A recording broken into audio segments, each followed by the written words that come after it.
Welcome to a broadcast of the recent Lorain County Commissioners' General Meeting. Unless otherwise announced, meetings are held Wednesday morning at 9:30 at the Administration Building, 226 Middle Avenue, 4th floor, downtown Elyria. These are public meetings and you are invited to attend. Agendas are posted prior to the meeting at www.loraincounty.us. Click on Departments to see the Commissioners page, then click on View Agenda. Would you stand for the Pledge of Allegiance, please?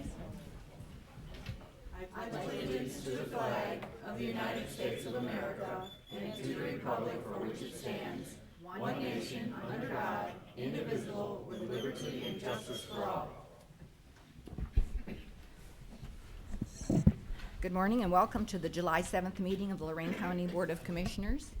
Commissioner Kalo has the dog for today. You notice it's a very large dog because he's the large gentleman. Pretty. She's beautiful, isn't she? Come on, Sasha, show him a good picture. Can you sit down? Come on. Jack says you sit, but you don't listen to me, huh? Our featured dog this week is a 5-year-old female Akita. Her name's Sasha.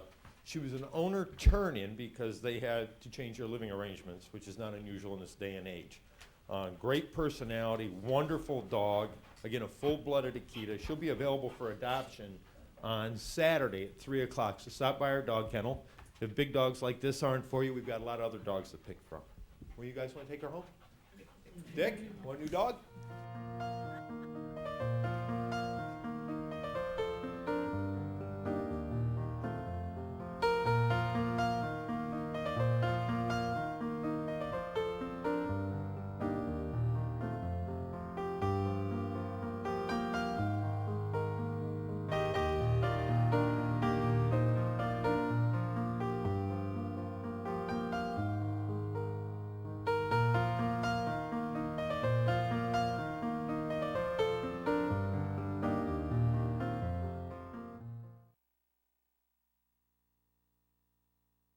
Thank you, Commissioner. Lovely dog. Great dog. Thought for today, a consensus means that everyone agrees to say collectively what no one believes individually. Madam Clerk.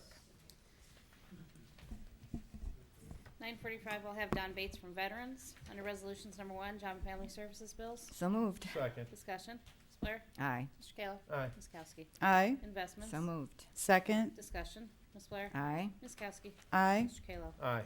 Appropriations. So moved. Second. Discussion. Ms. Blair? Aye. Mr. Kayla? Aye. Ms. Kowski? Aye. Transfers. So moved. Second. Discussion. Ms. Blair? Aye. Ms. Kowski? Aye. Mr. Kayla? Aye. No advances, no repayments, requisitions. So moved. Second. Discussion. Ms. Blair? Aye. Ms. Kowski? Aye. Mr. Kayla? Aye. Travel. So moved. Second. Discussion. Ms. Blair? Aye. Mr. Kayla? Aye. Ms. Kowski? Aye. Bills. So moved. Second. Discussion. Ms. Blair? Aye. Ms. Kowski? Aye. Mr. Kayla? Aye.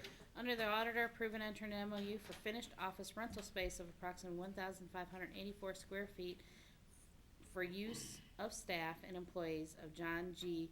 Glemonshaw, Inc. for duration appraisal agreement effective June 30th, 2012. Auditors shall pay $11.50 per square feet for a total of $18,216 per year paid from the real estate assessment account in the monthly payment of $1,518 on or before the first day of each month. So moved. Second. Discussion. Ms. Blair? Aye. Mr. Kayla? Aye. Ms. Kowski? Aye. Under the Commissioners, authorize various personnel actions as indicated on the summary sheet for employees within jurisdiction of Lorain County Commissioners. Mr. Cortez. Thank you, Madam Commissioner. I do have a few issues that I wish to discuss with the board, those being potential new hires at the collection center, Job and Family Services, and ongoing discussions with regard to our labor contracts. Those subjects are allowable for executive session under the Sunshine Law, so I would request that we convene into executive session at the conclusion of our regular board meeting today to talk about those issues. Thank you. Approve and waive the reading of the same for the County Commissioners meeting minutes of June 30th, 2010. So moved. Second. Discussion. Ms. Blair? Aye. Mr. Kayla? Aye. Ms. Kowski? Aye. Approve payment to victims of domestic violence, Lorain County Safe Harbor, Inc., DBA Genesis House in the amount of $28,410.26 as collected by Lorain County for the period January 1st through June 30th, 2010, in accordance with the Ohio Revised Code 2303.201 and 3113.34 through 39. So moved. And second. Discussion. Ms. Blair? Aye. Ms. Kowski? Aye. Mr. Kayla? Aye. Support efforts to introduce and pass International Violence Against Women Act in the U.S. Congress and urging Senator Brown, Capter, Sutton, and Voinovich to co-sponsor the bill. This bill will bolster U.S. efforts to end violence against women across the globe. So moved. Second. Discussion. Ms. Blair? Aye. Mr. Kayla? Aye. Ms. Kowski? Aye. Under Community Development, advertise for bids for the Village of Kipton Sidewalk Project at State Route 511. Notice to be in the Chronicle on June 9th and 16th, open at 2 p.m. on July 23rd, and mandatory pre-bid on July 19th at 10 o'clock at the site. So moved. Second. Discussion. Ms. Blair? Aye. Ms. Kowski? Aye. Mr. Kayla? Aye. Approve and enter into developers agreement with Lorain County Elderly Housing Corporation, transferable to Lorain County Neighborhood Development Corporation upon finalization of them receiving the 501(c) status to utilize county neighborhood stabilization program funds in the amount of $1,318,735 to be paid from the contract services account. So moved. Second. Discussion. Um, Oh, who- okay, Commissioner. Well, who would like to elaborate, you Yeah. or? Well, I think that we've had a couple changes since the last time we updated the board with regard to participation and the amount of dollars, and Pat's been working on this. And I think that he can explain the bit of a restructuring. It wasn't much, but it had to do with some things that positively that occurred in North Ridgeville. Mr. Metzger, good morning. Good morning.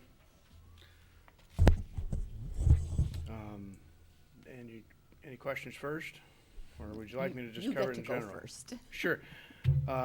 We reached an agreement with LMHA to finally utilize the body of these funds for projects that are in Sheffield Village as well as Oberlin, so that we can spread the money across the community.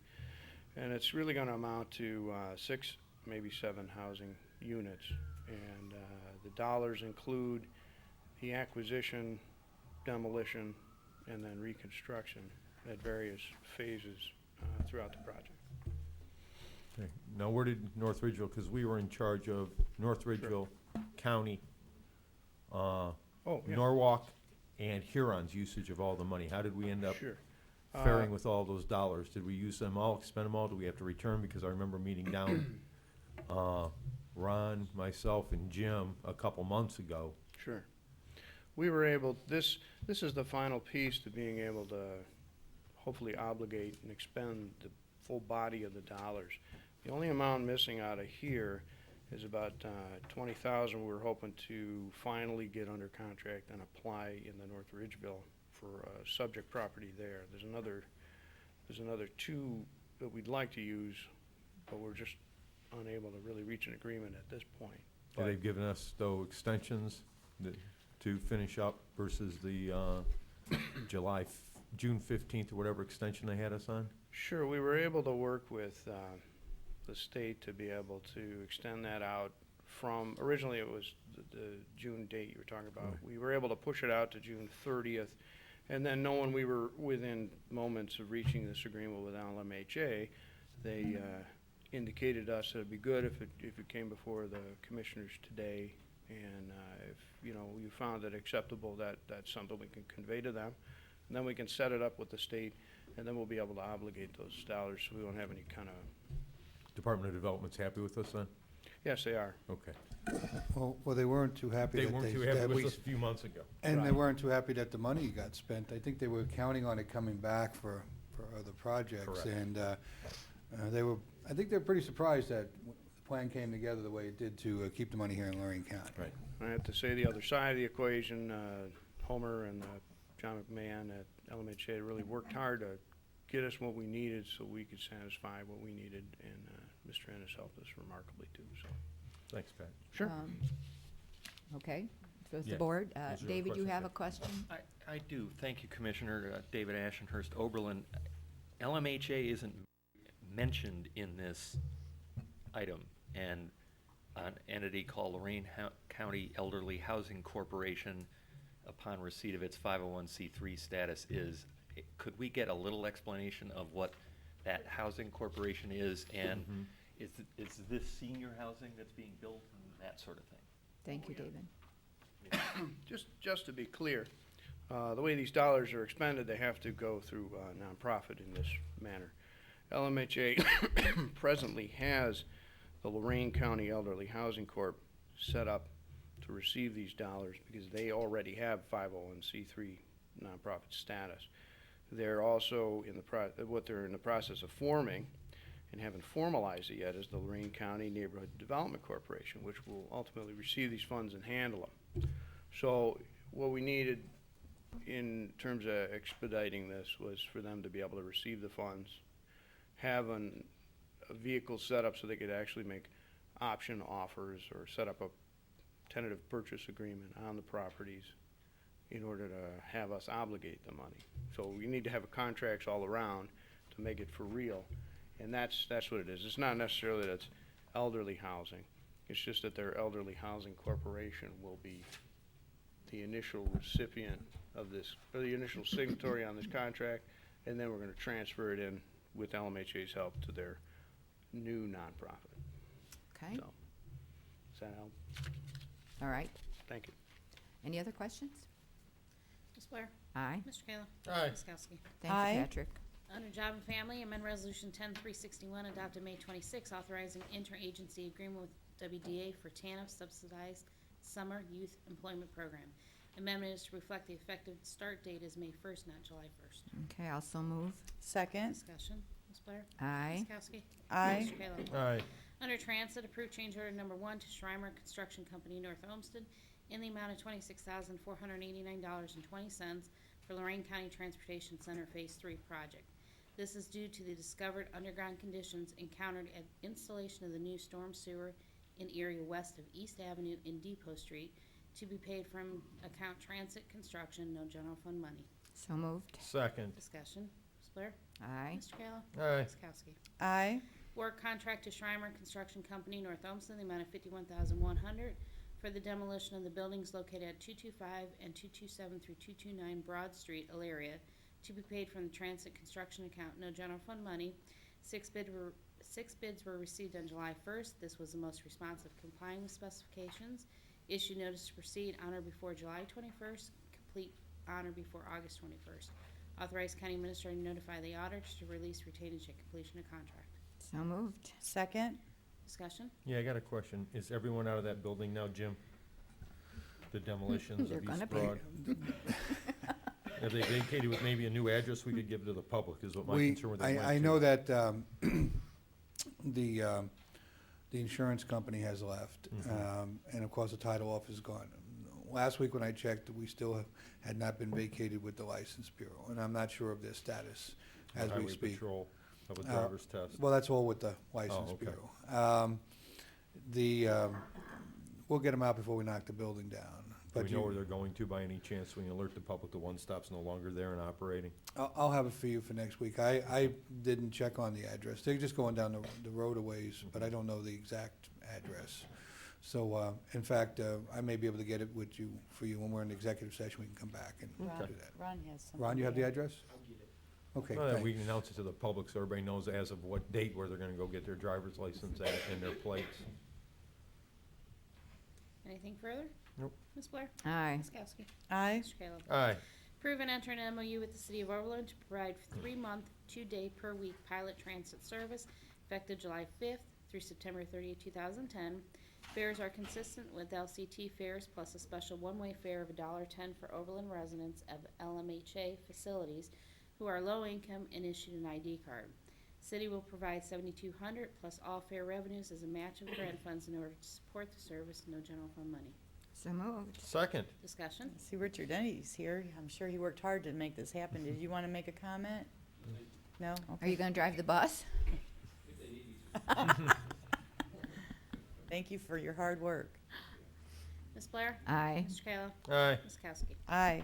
Under Workforce Development, approve month-to-month contract extensions effective July 1st, 2010 for various vendors delivering service to youth funded by Workforce Development Act funds. Boys and Girls Club in Lorain County for work experience $9,444.44. Boys and Girls Club in Lorain County mentoring tutoring $2,222.22. El Centro internships $3,888.89. El Centro soft skills $3,333.33. Community College Career Exploration Soft Skills, $16,616.33. Elaria YMCA Internships, $4,929.42. Elaria YMCA Soft Skills, $2,222.22. Urban League Mentoring and Tutoring, $13,333.33. And Domestic Relations Juvenile Court Soft Skills, $1,333.33. Also moved. Second. Did you Discussion. wanna comment, Mr. Cordez? Well, just for an update to the board, we're redoing all the youth contracts, and the requirements from the state have changed, and we simply ran out of time to be able to get it done with the beginning of the new year. So we just simply are extending the existing contracts until we have more fully completed the new requirements and incorporated them into new contracts. This way, we didn't have to go back and retro anything. We anticipate having that to the board within 30 to 45 days.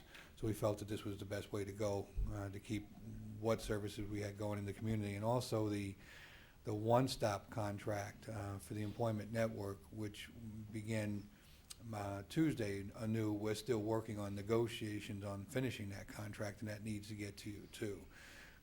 I was waiting for it last night, but it didn't come in, so I'll check later this morning, but I want to get that to you so we can move forward.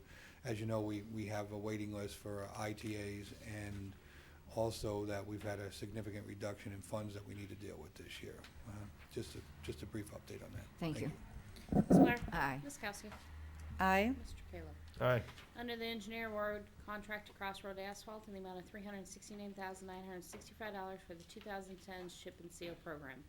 4 bids were received on June 10th and falls within 3% or 10,000 requirement for utilizing local preference. Engineer estimate was $374,230. Issue notice to proceed on or before August 1st, complete on or before October 15th. Authorize administrator to notify the auditor to release retainage at completion of project, and this will be paid from the MVGT Engineer Projects account. So moved. Second. Discussion. Ms. Blair? Aye. Mr. Kayla? Aye. Ms. Kowski? Aye. Mr. Cortez, County Administrator? Do we want to Yep. go to the, Yes, I think we should go Yes. to the presentation. Thank you, Madam Commissioner. Don Bates?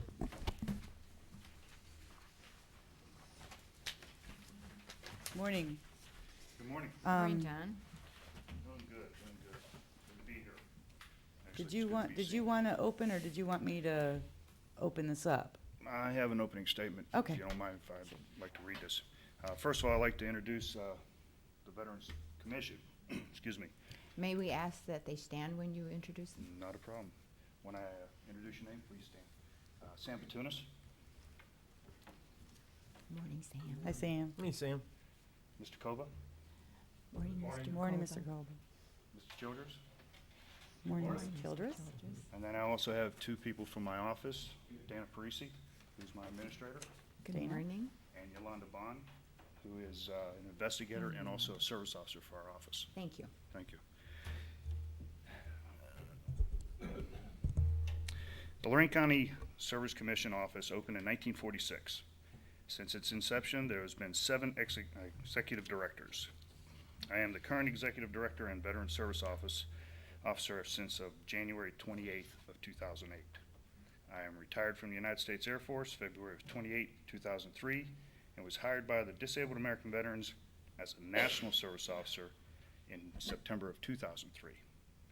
I was employed by the DAV until January 25th, 2008, when my inception came out here to the county. While on active duty, I was a project manager for several multi-million-dollar projects, facility manager for 2 military units that conducted training at 6 operating locations that spanned 3 time zones. During my time in the service, I conducted multi-tasking with civilian contractors with a multi-billion-dollar counts. Since I came out here to Lorain County, I have got to know the commissioners and found out how the operation is. The Lorain County Commission is mandated by Ohio Revised Code 5901, whereas the commission is composed of 5 residents of the county and appointed to 5-year term by the judge of the county court of pleas. Each member shall be an honorably discharged separated veteran.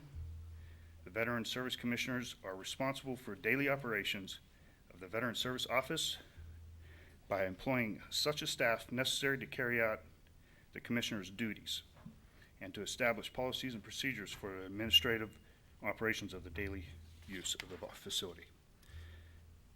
In accordance with Ohio Revised Code 5901, the Lorain County Veteran Service Commission is the authorizing body for the daily operations of this office, whereas there are 3 key duties carried out by the employees: the Veterans Affairs Claims Process, County Financial Assistance, and Transportation.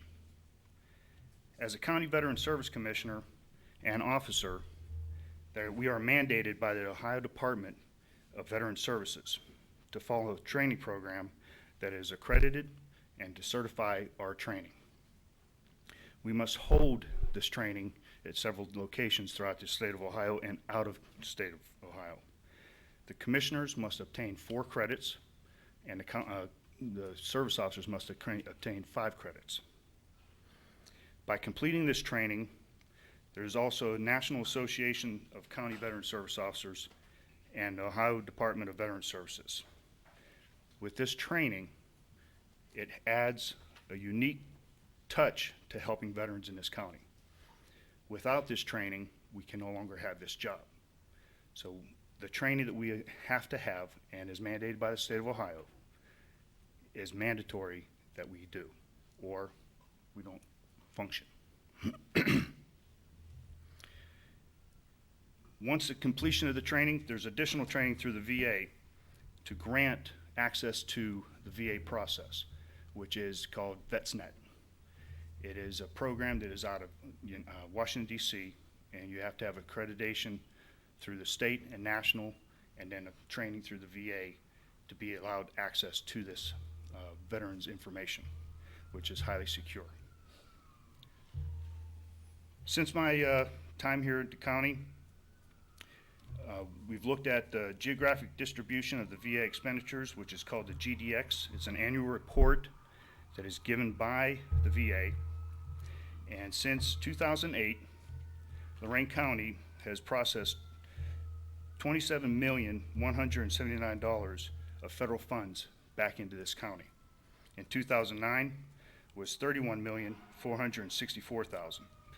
That's an approximate increase of $4 million during that time frame, which is generated by assisting veterans with their claims with either pension or compensation. To obtain temporary financial aid through our office, the Veteran Service Commission must meet with clients that are eligible with the criteria that is defined by the Ohio Revised Code 5901 and also provided by the Lorain County Veteran Service Commission guidelines that is developed by the board. Excuse me one second. Ever since I've been out of the hospital, some of the medications, when I talk too much, I dry up. Some of us You're have that sounding a problem. lot We better. haven't been in the hospital.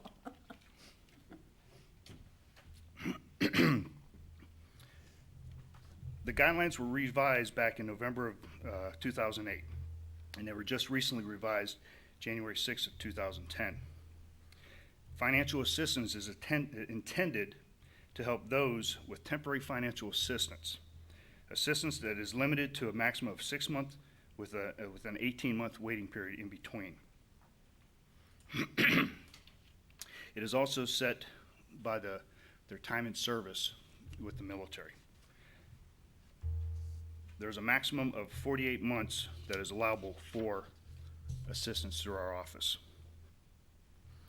The Lorain County Veteran Service Commission has the duty, in accordance with Ohio Regulation, Ohio Revised Code 5901, to provide transportation for veterans within the county to the nearest VA medical facilities. Our department has transported, on average, 1,600 veterans each year to much needed medical treatment.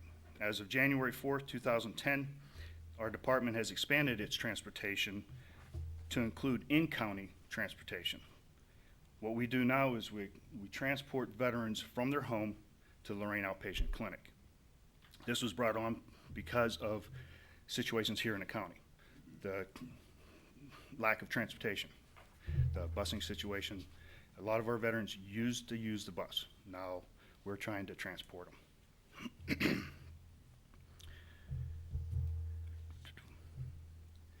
Currently, we have 2 vehicles in staff. One was donated by DAV Chapter 20, went to the VA, and then it was reassigned to our office. It is a 2009 Ford van, which we transport veterans to and from Lorain County, from this building, and also Lorain Outpatient Clinic to Wade Park and Brecksville. The other vehicle is a 2006 van that has been in service with our office and currently has 103,000 miles. That equates to about 25,000 miles each year for that vehicle. Last year, we decided to forego the purchase of a new van because of budget constraints in the county, but safety precautions and expenditures for this van and upkeep, we're definitely going to need to replace this van pretty soon. It would be needed to replace to ensure the safety of the riders and the continued operation of the local transportation network. In closing, it is my intent and the intent of our commissioners to provide the best quality of service capable, and we are dedicated to build better lives for the veterans of Lorain County.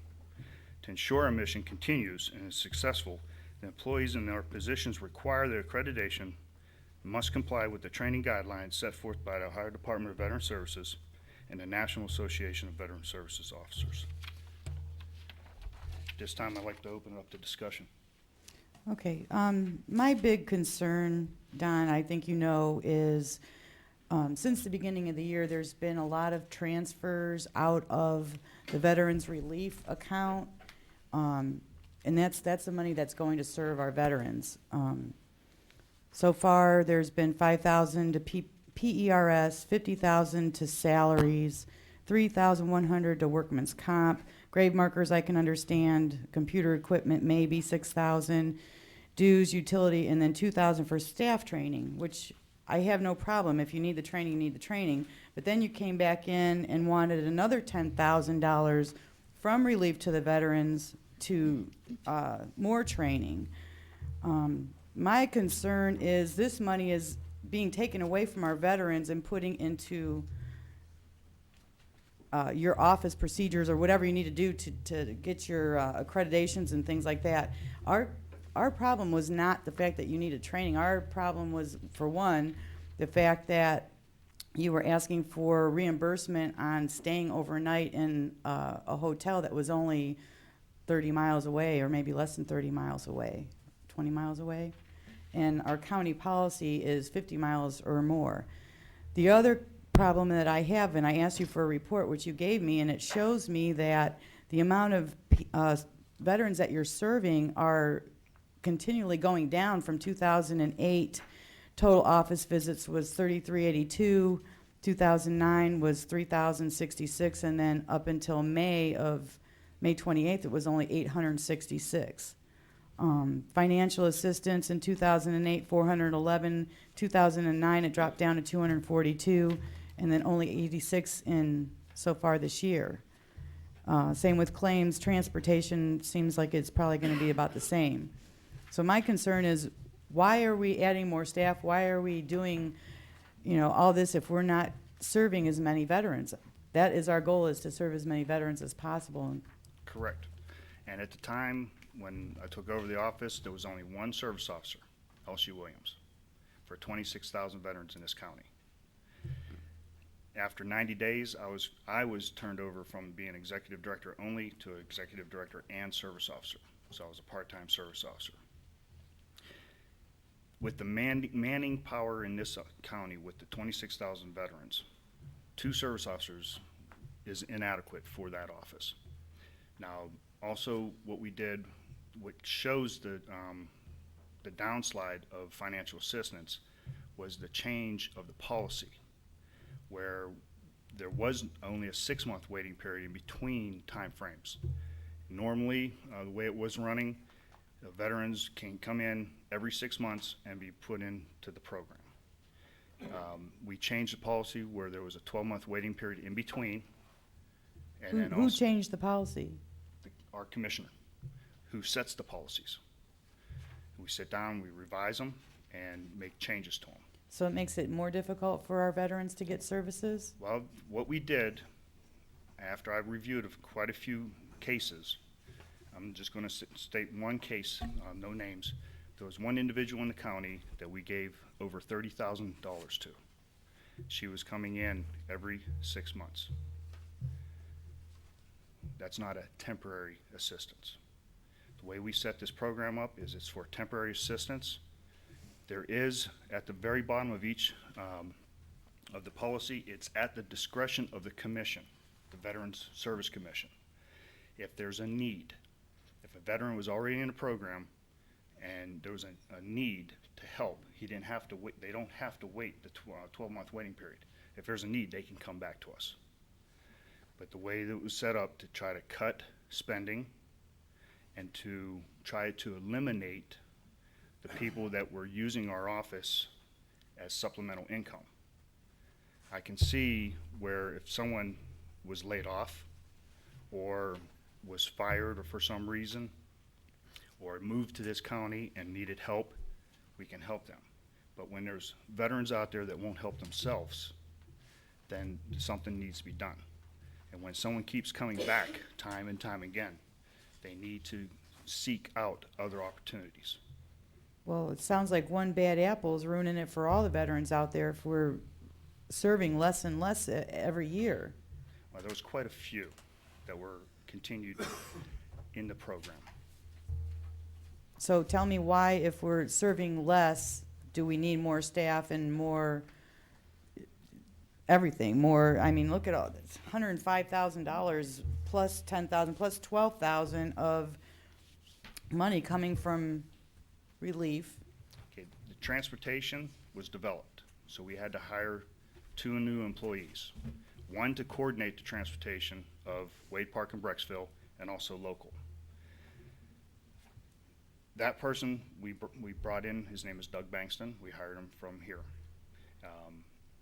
His key function is to coordinate transportation of any veteran from their home to Lorain Outpatient Clinic, or from the administrative building and Lorain Outpatient Clinic to Wade Park. With his salary and also the driver's salary that we brought on board, there was a deficit from last year's projected salaries. So where else? The commission, we get together, we have a set amount of money throughout our accounts. We manage the accounts to maintain our office administration. So if we hired 2 people, it wasn't projected for that. We needed to get the money from somewhere. As of this beginning of this year, we had $400,000 in the relief account. We're at $300,000. We're halfway through the year. With the projection of by the end of the year, we should be giving back some money to the county like we did last year. Last year we gave back $100,000 out of the amount of money that was allotted to us in the beginning. Now, the way 5901 states, 5/10 of the property tax collected is actually allocated to the Veterans Service Commission. Not more than. Not more than. Yeah, the not more than means, that doesn't mean you get that. That means If need be, we can go up to $3 million. No, But that's, it's subject to the review of this board. Okay? I'm Yeah, not you gonna can thumb your fingers all you want, Don. I'm not gonna Okay, argue. but, well, please don't, okay? Because this has been a hotly debated issue for a while, and you and I have had discussions on this, okay, with regard to some of these issues. The board is the budgetary authority for Lorain County, and it says not up to. It doesn't say all.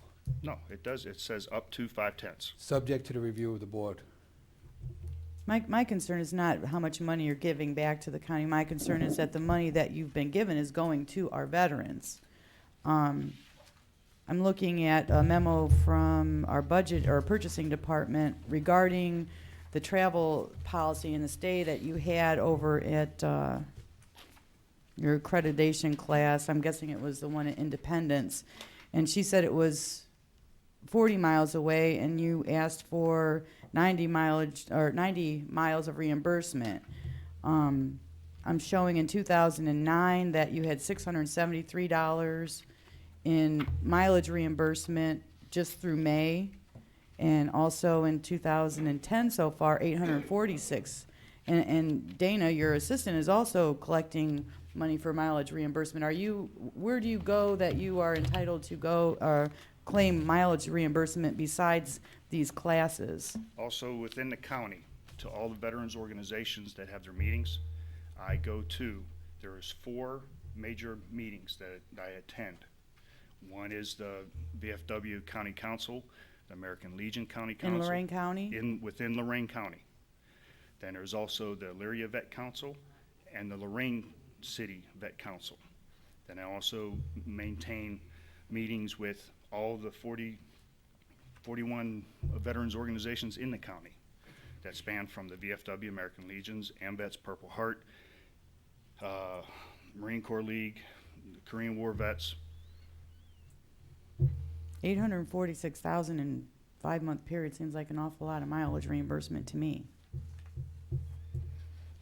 Well, one of the things is if the county wants to pop a car for me to drive around the county to go to all these meetings, I will finally drive someone else's car. And I'm under the understanding that you had devised your own mileage policy, that you do not feel that you have to follow the county policy? Correct. Our commission, the Lorain County Veterans Service Commission, establishes policies and procedures. And if they want to devise a travel policy, this board can do that by the regulations. And they saw fit to create a travel policy. Now, to answer your question about the travel to Independence, there was actually 3 individuals that went to that training. Doug Bankston went to the spring training. Yolanda Bond and Elsie Williams went to the training that was held for the national accreditation. For them to stay at that hotel, there was training at night also. So the board authorized them hotel stay because of their accreditation training during the day and their study groups at night, so that they would make sure that they passed their course. Does Ms. Parisi travel with you, or why is she getting travel reimbursement, mileage reimbursement? She is the administrator of the office. She comes from the office down to here. I mean, that's mileage of our own vehicle. And again, if someone wants to divvy up a car for our office, or 2 cars to be used for travel, then there won't be We don't any. have cars to divvy up for your use, and I think that's a little bit, I'd just like to say, with respect to the travel to Independence, this Board of Commissioners travels on behalf of the county, and we abide by this policy. Why do you think that your employees are better than we are? Well, the $40 that you have set as a per diem is very low. It was lower than that before we changed it. It It's was actually 25. 50. I think it's 50. It's 40. The travel to Independence. This it's showing right here, mileage 90 at 50 cents per mile. It's IRS rate. I think it's gone down a little bit since then, but usually it's the IRS rate. It's 50. The paperwork that was submitted for the travel to Independence, the training schedule showed no such study groups at night on the curricula. Those aren't on a schedule. That is group studies, that is after hours. Even if they were there, this is my point, excuse me, Jim, but I Please. just have to get this out of my system. The County Commissioners Association had a conference in Cleveland a couple of years ago.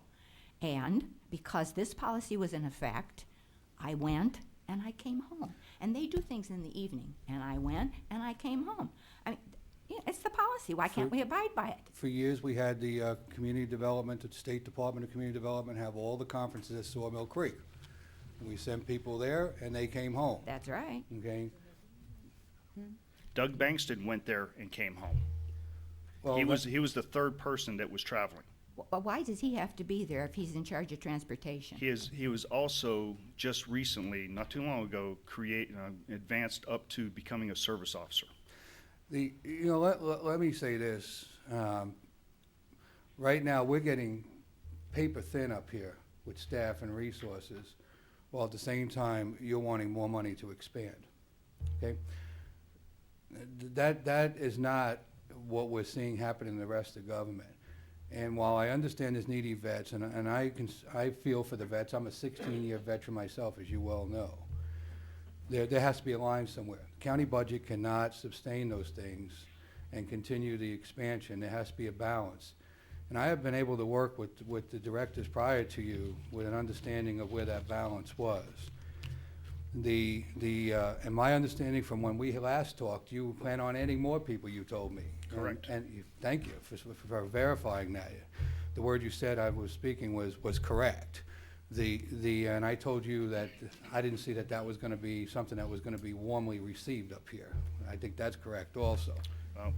Those gentlemen right there will assess who gets hired or who is processed out of the And office. this board will decide the budget and of what you guys receive. So there's got to be some dialogue and some cooperation. It is not endless, and it is not an omnipotent, we're moving forward without responsibility, because those funds, whether anybody likes it or not, originate in the general fund of this county, like every other general fund department. Now, I know that there's some controversy over what the veterans can get and can't get, and it's been going back and forth, and it's all over the state, and different counties are all over the place. I'm well aware of that. But right now, with the state of the county general fund, is not a time to be expanding benefits. Get back to what you said, where your board makes a decision on what goes on. I said they review it. No, you said that you decide. I said, it's subject to their review, and when Okay. it's subject to their review, I think that's a decision. 590111, I'm going to just skip over the whole thing. Determining funds of needed budget request for tax. After determining probable amount necessary for the purpose of the commission, shall prepare and submit a budget in a manner specified in Division C of Section 5705-28 of the revised code to the Board of County Commissioners, which may review the proposed budget and shall appropriate funds to the commission pursuant of Title III of Section 5705.05 of Sections 5705-38 and to 5705-41 of the revised code. The board, at its June session, shall make a necessary levy not to exceed the 0.5 of a mil per dollar on the assessed values of the property tax. When this board does a proposed budget, you're just to review it and assess a levy. You're 100% incorrect. Then the Ohio Revised Code is incorrect. Well, you're interpreting it to your advantage. We interpret it differently, and that's been a... That's your interpretation? And your interpretation, Stated and that's your interpretation, but at the end of the day, the board's gonna allocate the dollars, and if they don't allocate them to you, what are you gonna spend? Your interpretation?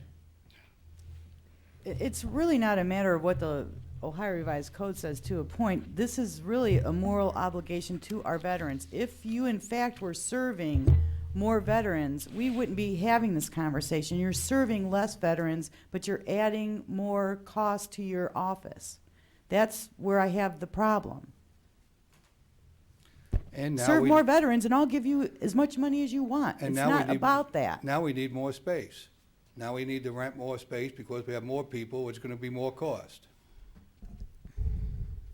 I don't know what the answer is, but I think we need to come to some agreement as to what's important here. And in my mind, it's not how many square feet you need in your office or how many employees you have. It's how many veterans are getting the services that they need and deserve.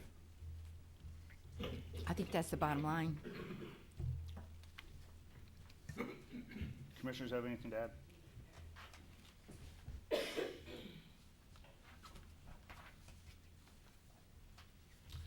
I just want to say that ever since I've been in the office, it's been 4 years now, we served a number of veterans, many of them. I'm shocked at the abuse that took place. That's why we decided to change these rules for financial assistance from 6 months to 12 months in between. There wasn't 1, there wasn't 2, there wasn't 5, there wasn't 10, there wasn't 20. There were stacks of files of abuse. You want us to serve more veterans? We can change the rules back to 6 months. I guarantee you those numbers will go up. And we're not suggesting that you do that, sir. You want us to serve more veterans? We can that way. No, I'm asking if you're not serving as many, why do we need more space, more staff, more computers, more everything when we have less? We were understaffed before. As Mr. Bates said, there was one service officer with 26,000 veterans. But In this 26,000 county. veterans are not getting services at the same time. They couldn't get in to even get an appointment, Mr. Cordez. I don't believe that we heard that they couldn't get in to get an appointment and that we. Well, I'm heard- telling you, I've been there 4 years, I know. Well, I've been doing this job for 10 years and I haven't heard You haven't that. been with the Veteran Service Commission. I'll tell you what, I have not heard that, I didn't hear that from Don Bates.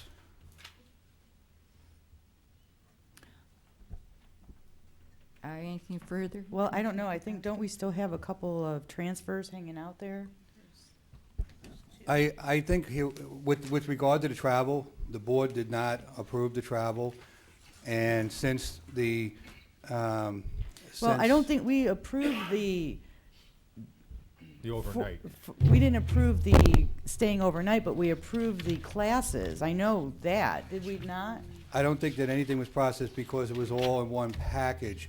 But then it was directly taken to the auditor's office, then it was taken to the Court of Common Pleas. But I Okay, have and so far, something here nobody's from the approved it. auditor's office that says, I, Mark Stewart, the duly elected and qualified auditor in the county and state, do hereby certify that the travel policy for the veterans adopted on November 18th of '08 has this day officially been filed.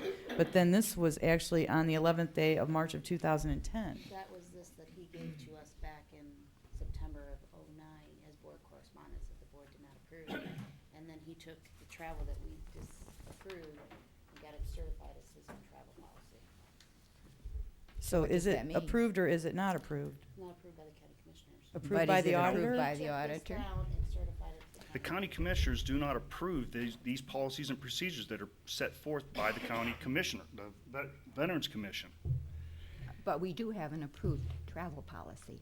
And if you're submitting documents to us for approval, I believe they have to come under our policy in order for us to approve them. Jerry, we've had this discussion, help me out.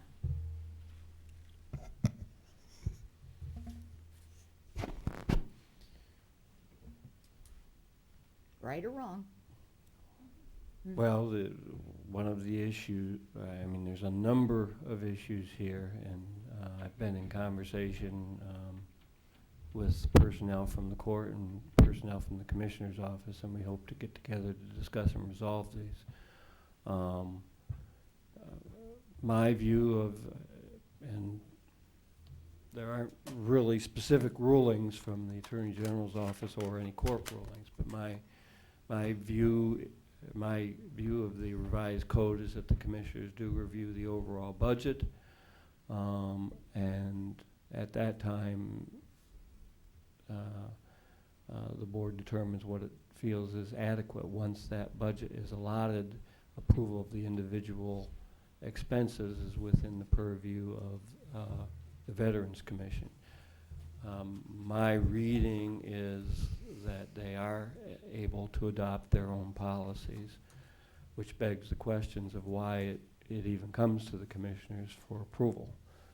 But so I agree with what the commissioner's saying. You know, if the commissioners are going to approve something, then they have the right to say it meets their policy. But you know, the question remains. I don't even think that the budget commission or that the Veterans Commission has to have the commissioner's approval of individual items. Thank you. That would resolve the issue. And we've talked about this. If it comes to the board, what good is it if you have to say yes? So it shouldn't come to the board if you say yes. I understood you talked to who the keeps- auditor's office on this? What we did was we processed the travel policy and handed it over to the auditor's office. Is And he did they willing to pay? Is he willing to pay? Well, since you guys have stopped the transfer of funds to cover the four travels, there's no travel policy. They returned the travel policy in accordance with what you guys did to us back in May, I think, or March. There's no money in the account is what you're saying. Well, see, Correct. and- Well, there's a small amount but not enough. Correct. And again, that has to do with the budgetary authority of the board. See, there's ways you can disagree with the way things are going on. Okay? So if you don't agree, you don't have to approve the budget in that line item. If you agree, you can approve it, and if you're neutral on it, you don't have to do anything. Yeah, the transfer of funds is a different question Right. altogether, so. And once again, I've discussed it somewhat with the auditor, and we've set up a meeting next week to kind of get together and see if we can get on the same page regarding these issues. And way in the beginning, all I asked was to have a sit-down chat, a talk. I didn't want this to get blown out of proportion like it has. What I wanted to know was the county's policies, so that we can get all on the same page under 5901, and the Veteran Service Commission policies. Don, I don't think that that's a fair representation of what you wanted. Okay, what you did is you sent some emails that were rather brash, indicating that we owed interest charges because we didn't pay these claims, and that this was gonna happen, and this was allowed. You didn't ask for a sit-down No. talk, and I'm not gonna sit here and let you stand out there and make yourself to be some collaborative, agreeable kind of guy. That didn't occur. Okay, you were downright ornery about it. Yes, I Actually, was. Jerry told me yesterday that he asked to sit down. Afterwards? Yesterday. Yesterday. After, I got the emails with the ones, well, fine, don't do this, we're doing it anyway type thing, you're gonna pay the interest on it. Okay, you didn't actually come up and talk about the policies with me or anything else, you just did it. We don't have to talk about the travel policy. There's the The- attitude the again, you're right, board- you don't have to, and the board doesn't have to approve that transfer of money, do The they? board, and actually, the transfer of money does not have to come from this board. Okay. Once the funds are allotted to our commission, Hmm. what the funds do from different accounts is up to this board here. And I guarantee you, when the budgetary process occurs at the end of this year, you're gonna find it extremely stressful, okay? Because you don't want to agree, you say you want to agree, and then you wanna find a nuance that allows you to do exactly what you want anyway. Well, first of all, I'd like to say, I don't think we're an arbitrary board. I don't think we ever have been for as long as the 6 years or so that we've been working together. But I just thought I heard in this conversation, and I consider this a conversation, that Jerry said, I think Jerry said, there's a lot of people talking, that you're going to meet to decide about the transfer of the money, and if the money is not transferred by this board, then those obligations cannot be met. So it seems to me that the bottom line is this board either makes the transfer or the bills can't be paid. Is that accurate, Jerry? Well, obviously, if the transfer is not made, the bills can't be paid. So then it's really not up to the Veterans Commission about the funds. The bottom line is this Board of Commissioners has to determine about that appropriation. But the appropriation of those funds being transferred is not your decision. It absolutely is. What am I missing? So that Help me means you're- out, Don. So that it comes down to it where your three-board commission micromanages our office and Absolutely stating. not. Absolutely not. We're not micromanaging. We don't want to micromanage what we do. We had a travel request. I don't think in the 6 years that I've been a commissioner have we ever no way. questioned transfers ever. But when you see so much coming from the relief of veterans and going into salaries and PERS and training, it threw up a major red flag for me. We had to cover 2 salaries. And that's Two why I full-time asked employees. you to give me a And report. I Show me did. that you have And I an broke that down increase. for you. I showed how the two increases for the salaries had to come from somewhere. We were $63,000 short on the No. given money. You showed me the fact that you are not assisting more veterans, you're assisting less veterans, and that's what I saw. For financial assistance, we are, For every item that you showed me, it's less. to get back to the request of a meeting, this was done, I sent an email out on May 24th, after I got back out of the hospital. And by the way, we're glad you're back out of the hospital. So am I. I bet you are. And, discussion, conversation is healthy, and you are not our only department that we care about. We just had some questions, so we're glad you showed up today. I think when Jerry meets next week, you may have some recommendations for us, and the board will proceed accordingly. We appreciate all the veterans who are here Some of you we haven't seen in a long time, but some of you we've never seen. So thank you for coming today. We are open to comment and discussion, and we will do the best job we can with the limited general fund dollars that we have on behalf of all Lorain Countyans. Can I have comments now? Well, I never thought you were going to talk. I was letting you guys go at it. Oh, give me some water, please. Yes, Commissioner Kayla. And I'll probably just speak to the Veterans Board members because we all go back a long way within this community. And Mr. Bates trying to do what he does with his organization. But as you guys all are aware of, our budget is terrible. The sales tax tanked, and we are looking over every expendable dollar. It's not on purpose that we're not picking on veterans. We do this to everybody. And I guess it's to everybody because it's not a real easy operation when you're questioning where dollars are being spent. And Commissioner Kokoski brought up some concerns she had. She works with a lot of the veterans, and I applaud her for that. But I think from commission members to commission members up here, we've got to have some type of dialogue on how we're going to move forward with this as the economy is hurting. I understand the training aspect of it. I do travel when I go out of state or in Columbus overnight. But we do have policies that work, and none of us are more than 30 minutes from Independence, and I think that's one of the red flags when you're moving dollars out of relief into travel. That brings up red flags. I don't think any of us aren't capable of driving back from Independence or from Cleveland in an evening when you're looking at very tight dollars, and I think that's something that has to be considered from your board, because Don can only act as the board instructs him to. No different than Mr. Cordes can only act as this board instructs him to. So I think if there's more dialogue needs to be done, Mr. Bates and Mr. Cordes, of course, but if there's questions, you know, Dick, Sam, I mean, any of you guys can pick up the phone, call any of us, we're always available, so.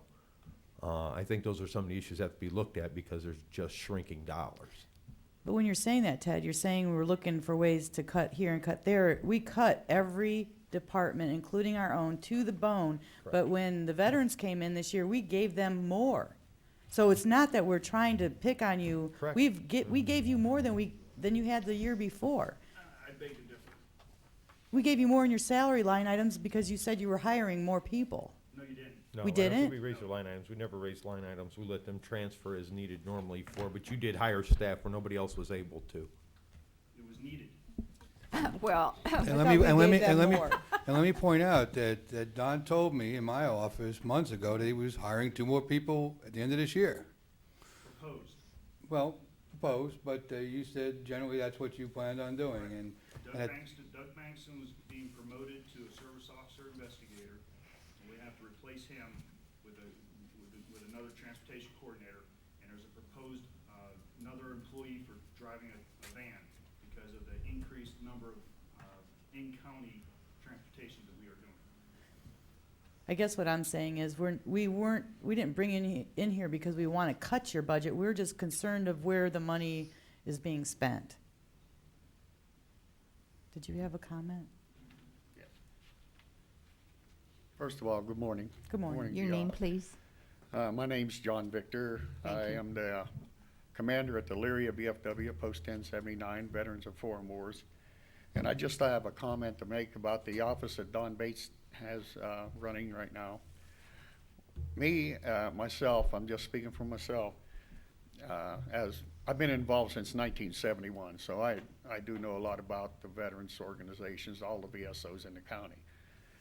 What I'm trying to say is Don's office has, I mean, it's amazing how much better it is that whatever he did as far as hiring or whatever. Because I can remember back years ago when we had a veterans, bunch of them, you know, in a month, I would take our van, our post van, and take these people to where they needed to go. But now we have this transportation, which Don here is talking about. Not that I wouldn't do it, I'd do it in a heartbeat. You know, use our van to take them anywhere. I have no problem with that. But I just wanted you guys to realize how much this has come to better our veterans in the county. Because the VSOs, which Sam Batunis with the American Legion, and he's done it too. We've taken money from right out of our cash register, left a note to where we could put it to the proper place, give veterans passing through or somebody that really needs help like, say the ones serving now. We take their families' food, we give them, make their house payment, their car payments. This is what we do. This is what veterans are all about. So I just wanted to make the comment. Thank you. Thank you. Thank you, John.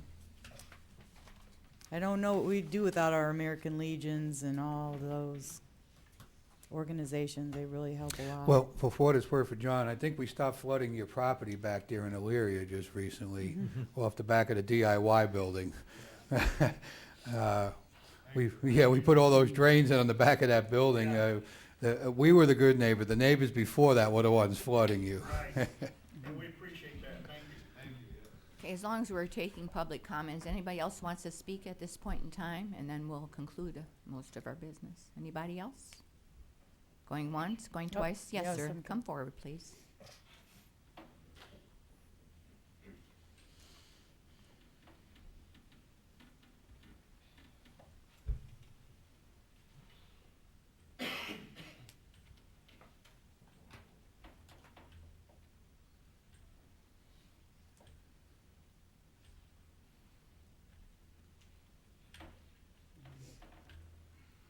Good morning. Good morning. My name is Raymond Ripley, Commander of Disabled American Veterans, Chapter 49. For the last 11 years, I helped Don get into the veteran business after he retired from the Air Force to come to work for the Disabled American Veterans in Cleveland. Don on his own, in the evenings, me and Don's probably helped 500-600 veterans, saved their homes, saved them, kept them off the streets. This is not what, why he's getting paid. He still does this today. And we still talk to each other every day, and he works these guys in and out to the office on 254, and so there's he does this 7 days a week, and this is my way of giving the heck, because I'm totaled out from Vietnam myself. I just want to let you know. Thank you, Mr. Ripley. Anyone else? Okay, we'll move back to the regular order of business then. Madam Clerk? I think we're at Mr. Cortez. I have no additional comments. Thank you. Mr. Ennis, Assistant County Prosecutor. I have no further report either, Commissioners. Commissioners report. Actually, we had our conference call yesterday, and it looks like we're going to have our spot on Today in America, 5 minutes of fame for Lorain County. So it's kind of exciting. But other than that, I have no comment. Last week had the opportunity, Mike Challenger, our sustainability coordinator through GLIDE and the Growth Partnership, put together a meeting. We met with Mayor Martin Wagenberger from Munderfing, Austria, and Daniel Gayleitner with EWS Consulting Corporation, who came out of Munderfing also, and they now have U.S. locations in Chicago as their corporate headquarters. This small community of about 2,700 people put together a project of becoming totally sustainable on alternative energy for operating their city. They've moved forward quickly. They're at about 50% currently. And EWS Consulting put together a nice program on working with the residents on how they were going to meet those initiatives. Rich Stubbe from Nortec and LECO joined us. Steve Dupe, Director of Oberlin Municipal Light and Power System.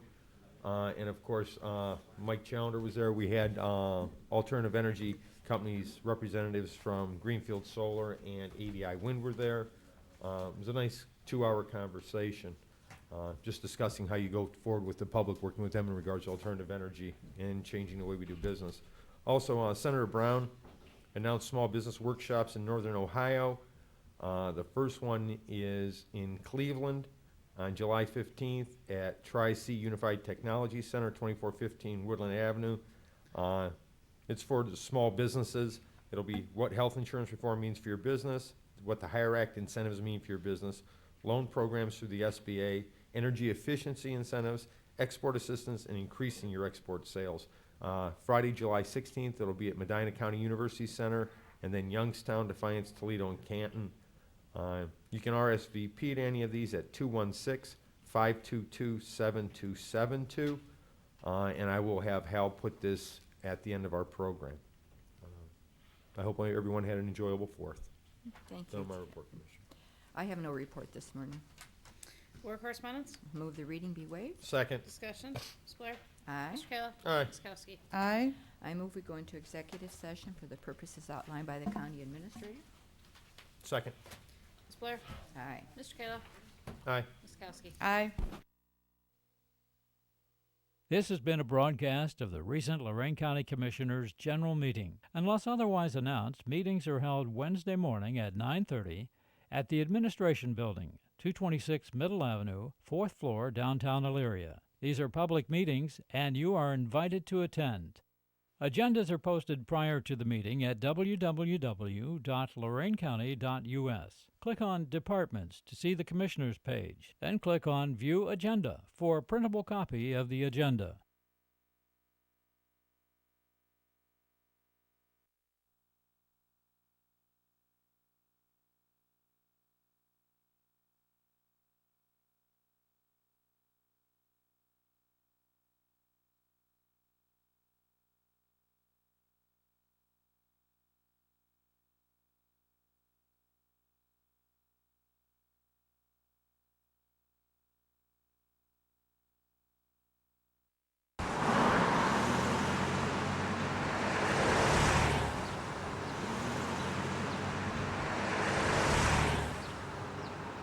Pedestrian injuries represent the second largest number in motor-related deaths. In the current report by the National Highway Traffic Safety Administration, of the 812 traffic fatalities for children ages 5 to 9, almost 1/3, that's 254, were pedestrian fatalities. These numbers were just very staggering to me in this office. Most of these were from pedestrian crossings, children not educated in crossing streets where there are sidewalks and obviously stoplights, or where there are no sidewalks and there are stop signs. So basically, it was based on the fact that they aren't getting proper education, or they hadn't any education on how to cross streets with sidewalks or without sidewalks. So that's what really got us motivated to look into this and do something about it. County Engineer's Office is quite proud to announce that the Safe Routes to School program has been initiated throughout Lorain County. We're very excited about this. To help these children from grades K to 4, teaching them to walk the streets safely is very important to us. We've seen statistics that quite frankly shock us. Many times we read and see stories of pedestrians being hit by automobiles in Lorain County, and it just tears my heart to see these children from K to 4 part of that. This program is to stop that, to help diminish those type of situations, and educate these children on crossing the street safely. And we're quite happy to announce that.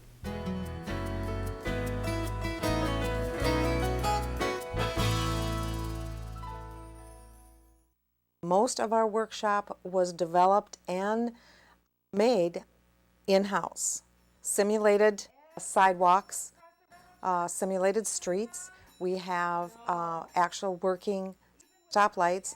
We have the pedestrian crossing signs that actually work. We have operational railroad crossings. We also have the regular road signs, like your pedestrian crossing, your stop sign, your railroad sign. So we have all of these different things that the children can not only visualize, but then we actually interact the children in those situations so they can not only see, but they can use these in their learning abilities on how to cross the streets with and without sidewalks. We've had so many good responses back from the children, and of course it's just like anything else with children. When you ask for volunteers, when you're talking in a group of 60 and you can only have 8, it's amazing at the hands that go up. You know, does anybody want to volunteer? Well, everybody wants to volunteer. We make them go over these skills that we're trying to teach them, not only the volunteers, but the group as a whole. So basically we have the whole class interacting. So if they say left, right, left, behind you, in front of you once, they say it at least 8 or 10 times before the workshop is over. So we've had many teachers and many principals tell us, and we even had one child that came up to us and said, you know what, Miss Spansky, we were going to cross the street the other day and we remembered, look left, look right, look left. So that was very rewarding.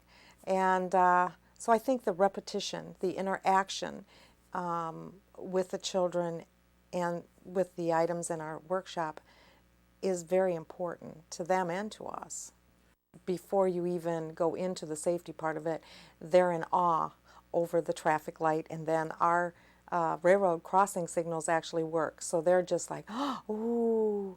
And we get up there and we tell them, and we even give them some trick questions. You know, we'll say, well, we can see that train all the way down the track. Do you think we can make it, because you're fast and I'm fast and we can run? And of course they're very enthusiastic and no, we shouldn't do this. So we teach them that in some urban areas you will not have the gates that come down to keep you actually from crossing, that you may just have 2 sets of tracks, and just because one goes by and the signals stop doesn't mean that another one can't come from the other direction. So we tell them it's very, very imperative that they stay back from the tracks and they wait till those signals stop and to look both ways. And even once those signals stop, to look both ways, and they should never run across the railroad tracks. They should walk and continue to look both ways, because it's not safe and they could fall, they could injure themselves. If they're alone, if they're not with someone, it could be very dangerous, because not only could they injure themselves, they may not have help if there is a train coming, because they are so small. And as you know, some of those tracks are very large, and you're talking in kindergarten through 4th grade, some of those children are very small children. The main thing is that we tell them that only you know when it's safe. You have to make that ultimate decision. So make sure that you know that it's safe before you cross those railroad tracks or a street. One of the other things that we cover in the safety workshop, and it's also repeated in our video, children don't have that perception of the miles per hour. It's very dangerous. And the same thing with trains. We tell them that train could take, you know, forever. It's way down there, but we don't know the actual miles per hour. We decided to use 2 different videos. The first one is geared for kindergarten and 1st grade, and that is Otto the Otto, put out by AAA. Hi, kids. A lot of times you have to walk to get to places. And when you're walking, you have to be especially careful of cars and bicycles. Oh no, those kids are walking the wrong way. That's dangerous. I'm going to talk with these kids. Down at the clubhouse, they're talking about the safe way to walk on streets without sidewalks. I say you can walk across the street anywhere you want, as long as you look first. And don't get squished flat by a car. That's a fairly simple way of looking at safety. There are actual rules and laws for walking. Yeah, but the most important one is you don't get squished flat. Who's right, Maggie? Patrick or us? I guess in a sense, everyone's right. The main idea is to get there safely, but there are some rules to help you get there safely, like don't run out into the street without looking. The second video, we show 2nd, 3rd, and 4th grade, and it is put together by the National Safety Council along with Honda, and they developed the first humanoid robot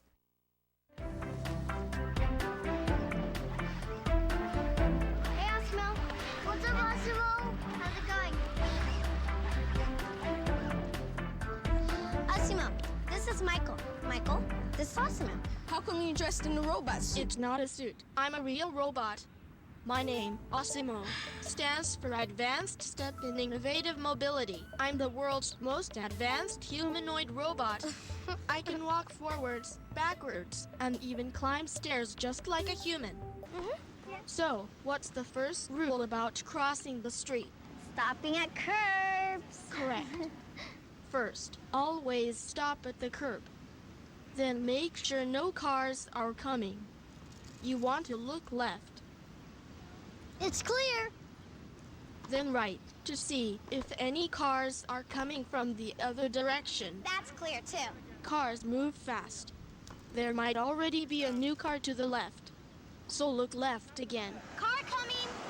See what I mean? Okay, he's gone. Kids love this. They relate to Asimo as well as the younger children relate to Otto, who is an animated automobile. And he tells them about crossing streets. Asimo does the same thing, and he actually goes through with the children and tells them how to cross the street at an intersection with a traffic light, with a pedestrian crossing. He also teaches them how to cross because a lot of children at schools have parked cars. He goes over the issues of how to cross when there are parked cars. So he does a number of different things, how to cross the street when there are no sidewalks. So they both cover the basic skills.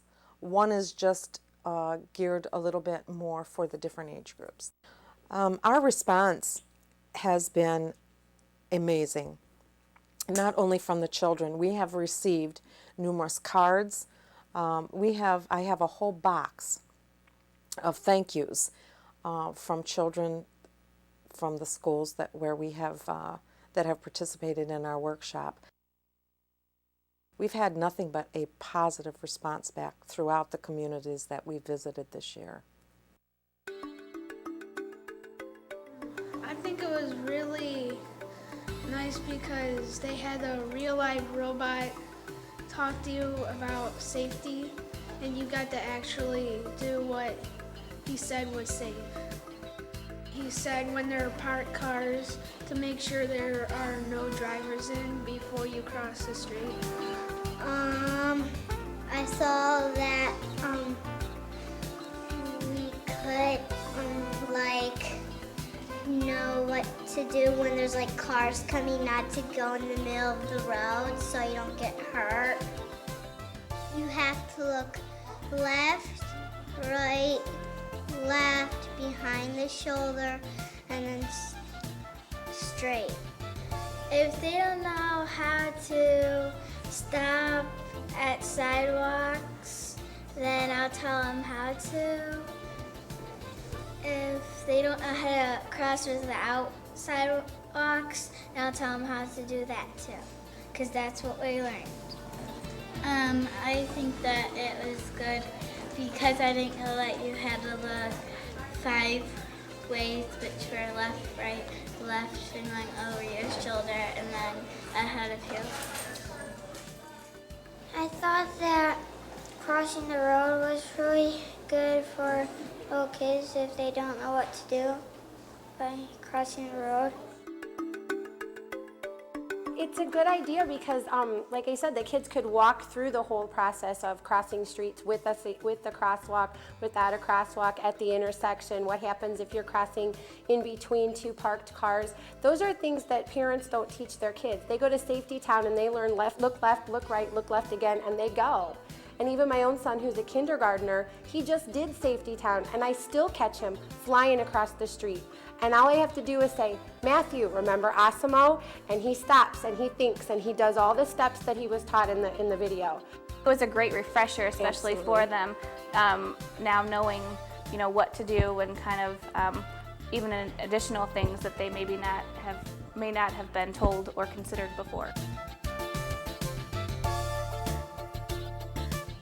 Most of the kids did their little safety program back when they were getting ready to go to kindergarten. They start out learning all those safety rules.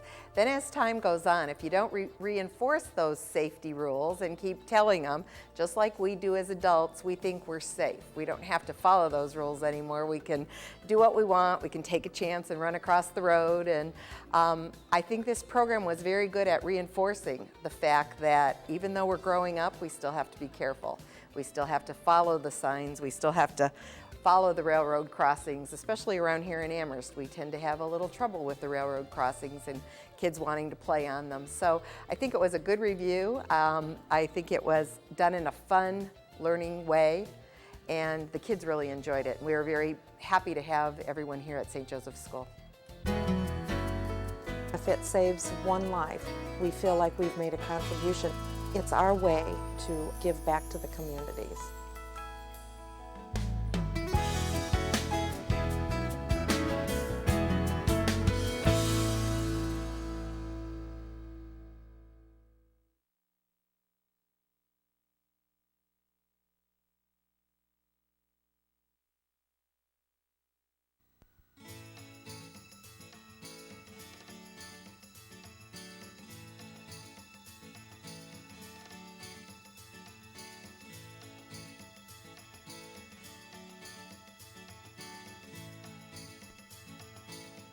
In 1787, the Continental Congress organized the lands from the Ohio River to the Mississippi into the Northwest Territories.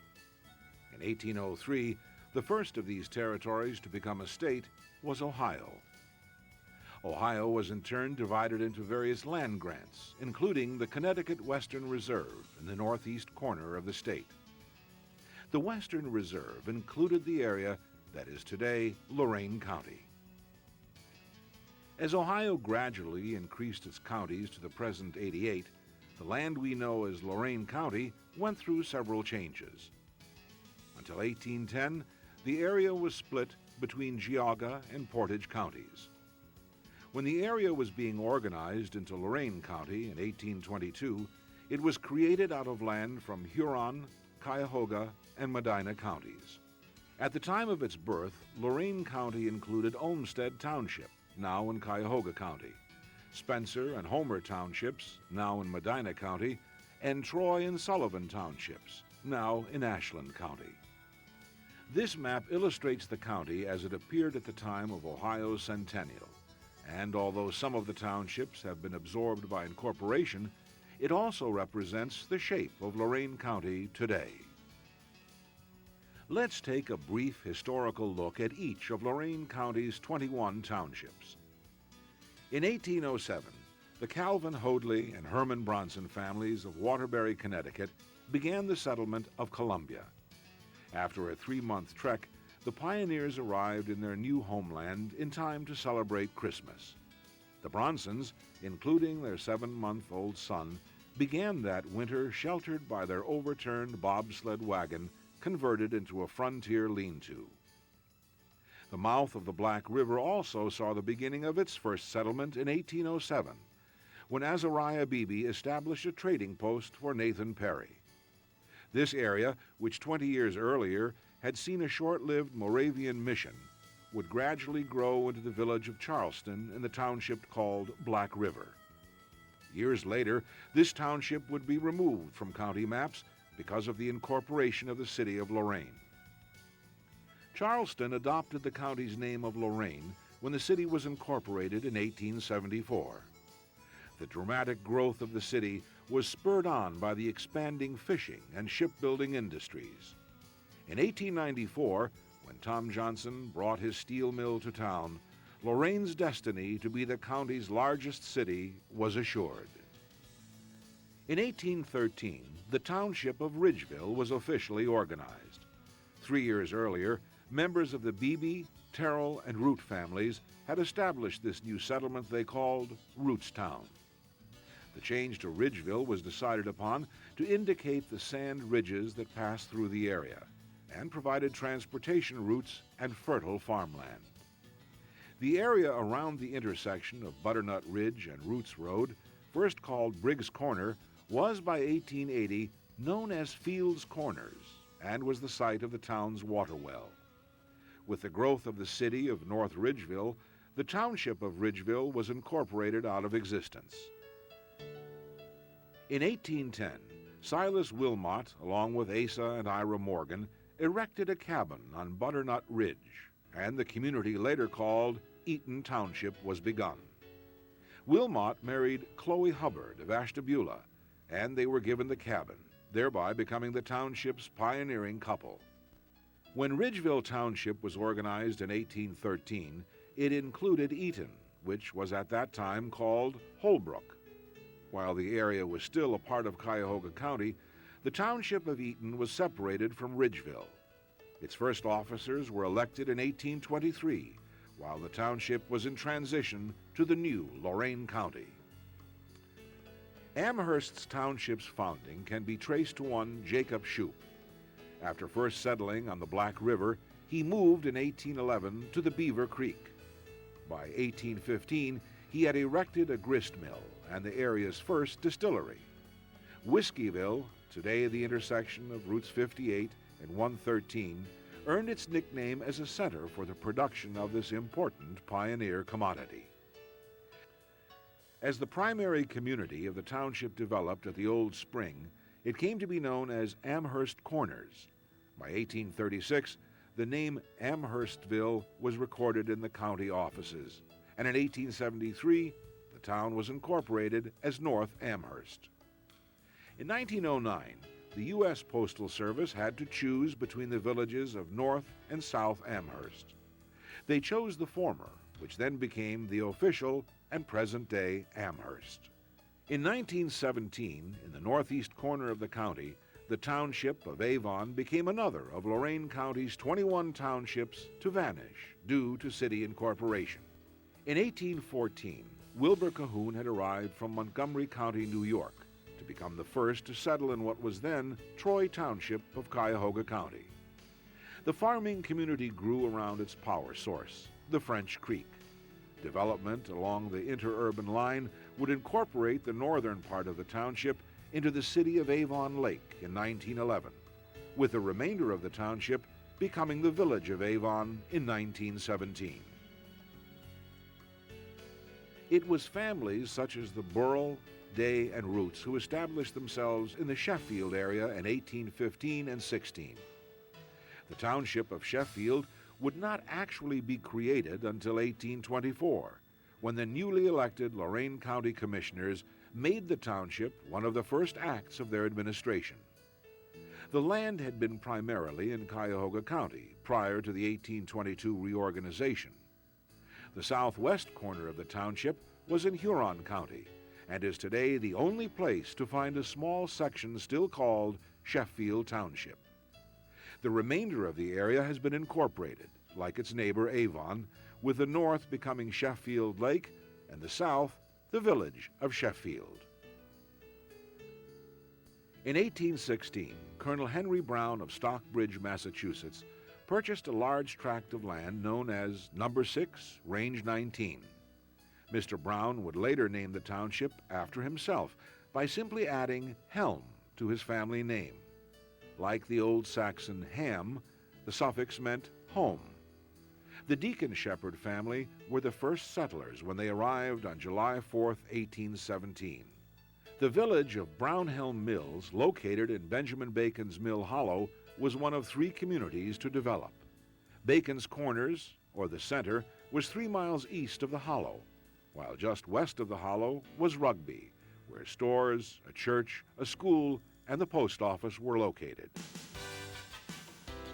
The first settlers to the Grafton Township area were Jonathan and Grendall Rawson in 1816. 10 years later, the Rawsons were forced to build a grist mill, or forfeit their land under their original agreement with the Western Reserve Land Company. Railroads and quarries were the greatest influence on the growth of the village the locals called Rawsonville. The quarrying industry in particular was responsible for the influx of French-Canadian, Welsh, Irish, Polish, and German immigrants. In 1877, when the village was being incorporated, the name Rawsonville was dropped in favor of the railroad station name of Grafton. Originally a part of Elyria Township, Carlisle was settled in 1816 by John Bacon of Windham County, Vermont. When the new Lorain County was being organized in 1822, Carlisle Township became its own entity. LaPorte developed as the township village with Phineas Johnson as the first postmaster and hotel owner. In 1840, Anson Brayman's Carlisle Nursery became the first of its kind in Lorain County. Quarrying was another important industry of the township, as the sandstone blocks were used for city buildings as far away as Toronto. Founding father Heman Ely owned over 10,000 acres of the land that would be developed into the township of Elyria, and the city, which also bears his family name. In 1817, Artemus Beebe headed a work crew that came to establish a new village at the Y of the Black River branches. Mills were constructed and the main street cleared. Beebe's crew also erected a home for Mr. Ely at Broad and East Bridge Streets, and a home for himself across the street, which became the Beebe Tavern. Both structures avoided demolition until well into the 20th century. In 1822, Mr. Ely spearheaded the movement to create Lorain County.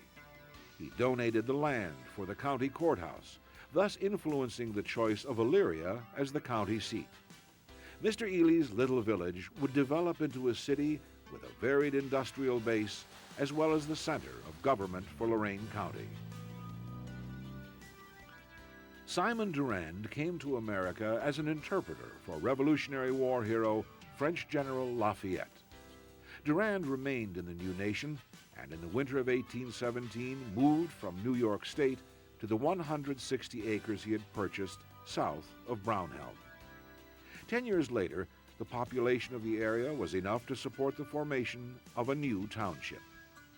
With the southern portion ceded to Brighton and the northern portion annexed from Brownhelm, the township of Henrietta was created in 1827. Although New England families represented the majority of settlers to the area in 1818, one of the pioneers was William Welling of Montgomery County, New York. History is not clear if the community was named in honor of Welling or for the famous English Duke of Wellington, hero of Europe's recent Napoleonic Wars. With the coming of the railroad, Wellington grew into an agricultural marketplace, and in fact was the nation's leader in cheese production from 1870 to 1900.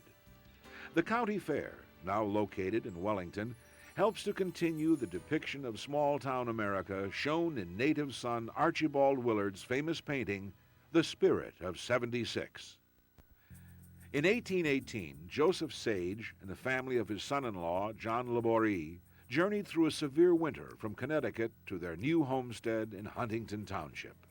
More pioneering families came to the area, and by 1822, the population was such that the Medina County Commissioners incorporated the township, using the Huntington, Connecticut hometown of many of the settlers as its new name.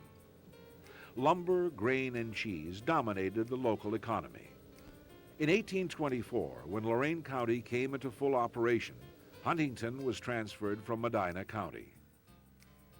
The citizens of Old Russia Township, that had been first settled in 1818, requested detachment from Black River Township in 1825. The town and college of Oberlin were founded in 1833 and would grow to dominate the area. The Oberlin concept combined a Christian community and a Christian coeducational institute. Through the influence of founders John Shippard and Philo Stewart, New York businessman Arthur Tappan, and noted evangelist Charles Finney, the college would become not only co-ed, but also multiracial and the nation's leader in the abolitionist movement. The independent spirit that created the first Russia Township was evident once again in 1992, as New Russia Township detached itself from Oberlin. In 1820, the Peter Penfield family began the permanent settlement of the area he had first selected in the fall of 1818. Penfield Township's organizational election was held in April of 1825. The first religious service was held in 1826, and the first school was in session in the summer of 1829. The township's first post office put the emphasis on post and not the office. As the Penfields lived well off the established mail route, a hollow tree near the river was used by the local residents for sending and receiving the mail. The township, with its fertile soil, grew into a part of Lorain County's rich agricultural heritage.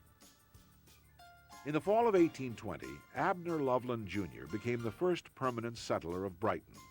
Within a year, the families of Joseph Kingsbury and Abner Loveland Sr. had arrived, and the new community began to grow. With elections held in the spring of 1823, Brighton Township was being organized at the same time the area was being transferred from Medina to Lorain County. Like much of the new county, Brighton was essentially agricultural. Although Pittsfield's first settlers arrived in 1813, the area was considered too dangerous because of the British and Indian activity connected to the War of 1812. By 1820, the land was surveyed, and Milton Whitney became the owner of a large parcel. Whitney arranged for the Waite brothers of Russia Township to become the first permanent settlers in the spring of 1821. By 1831, there were enough residents to request that the county incorporate a township independent of Wellington. Pittsfield was chosen as the township's name to honor the Massachusetts hometown of many of the area's pioneers. LaGrange Township's first settler was Nathan Clark, who in the fall of 1825 established his new homestead on the east branch of the Black River. By the summer of 1826, 14 more settlers had arrived. The name LaGrange, which is French for the farm, was chosen to honor French General Lafayette, as it was also the name of his country estate. In 1827, the area was separated from Carlisle Township and reorganized with elections in April into the new township of LaGrange. By 1875, the center had grown into a village, also incorporated as LaGrange. The pioneer settler of the Camden area was Leonard Clark. Over the next 4 years, other families moved into the area, including Roswell Babcocks, who built the first frame house in 1833. Early on, the area was divided between Henrietta and Brighton townships. In 1835, the new township of Camden was created by the county commissioners, and the first elections held in April of 1836. When the first post office was established in 1835, the community was called Panelise. The name was changed to Camden, then later to North Camden.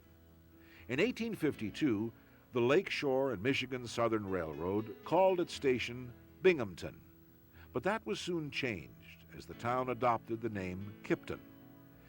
Kipton's more important connection to the railroad was a tragic collision in 1891. The wreck was instrumental in the creation of standardized or railroad time.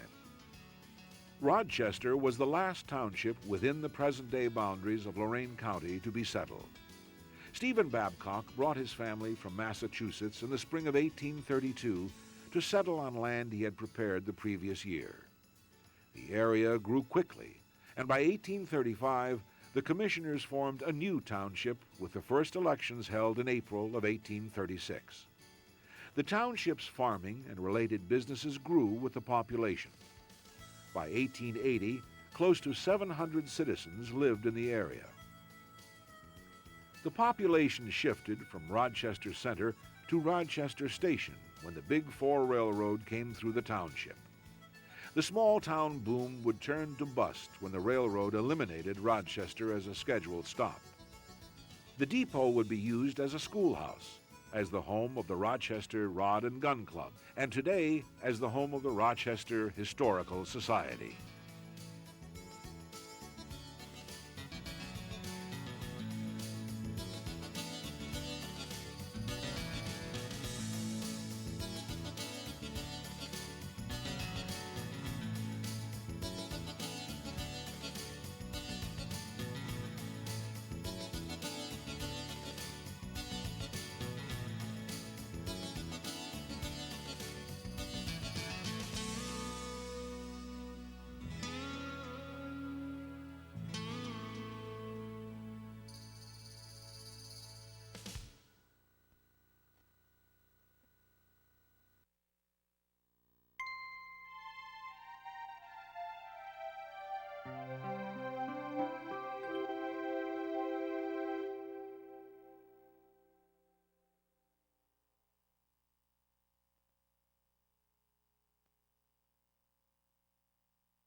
Small towns, urban fringe and suburban developments, rural communities across the country, a small mining village in the Northwest, coastal residential areas.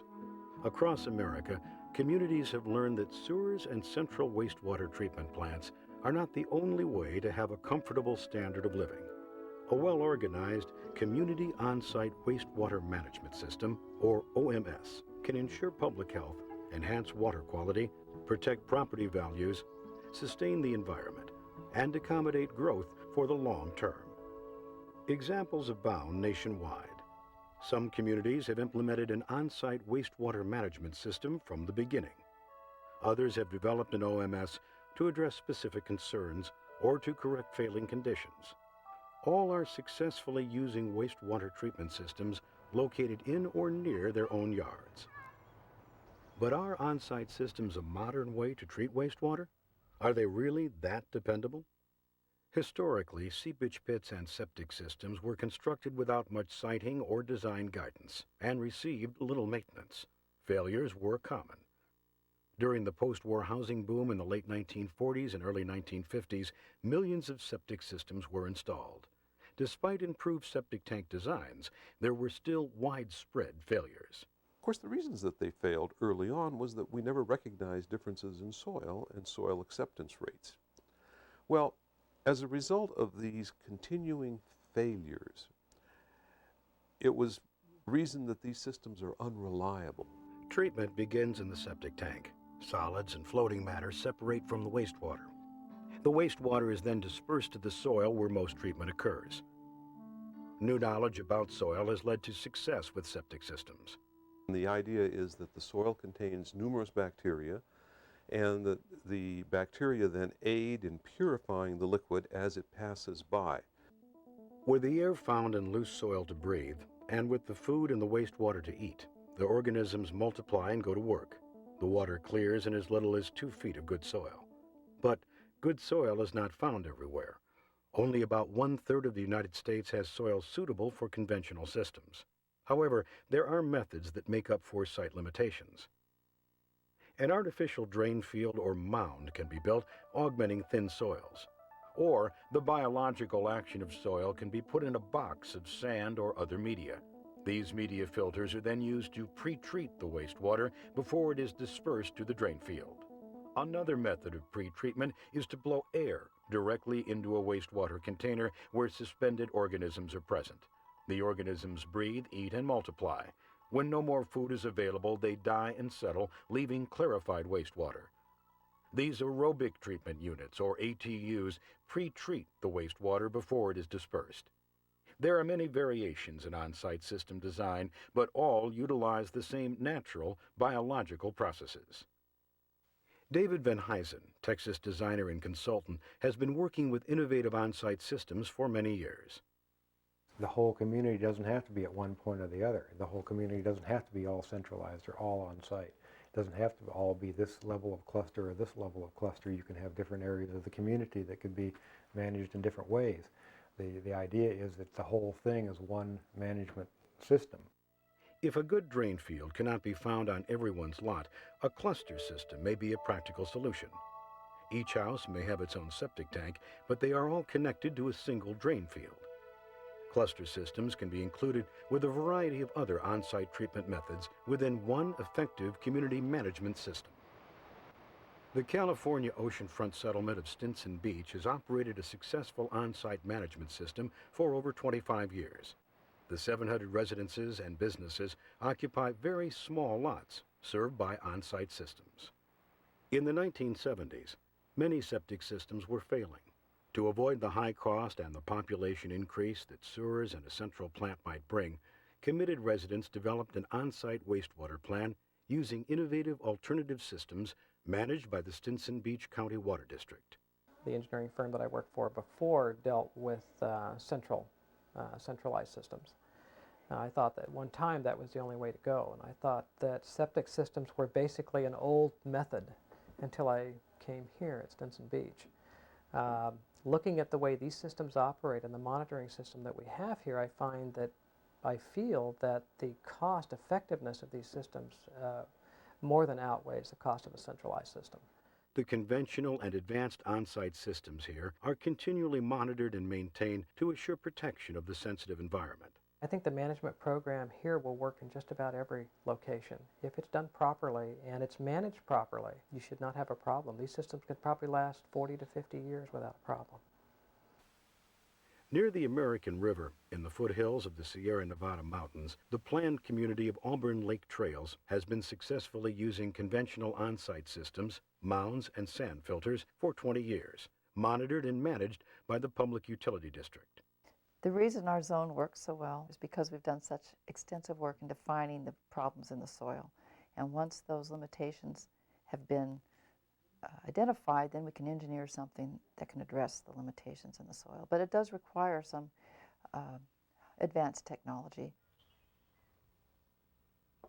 We test the effluent straight out of the sand filters themselves, and our district engineer has been very impressed how clean the water is inside these sand filters before they get dosed to the leach lines.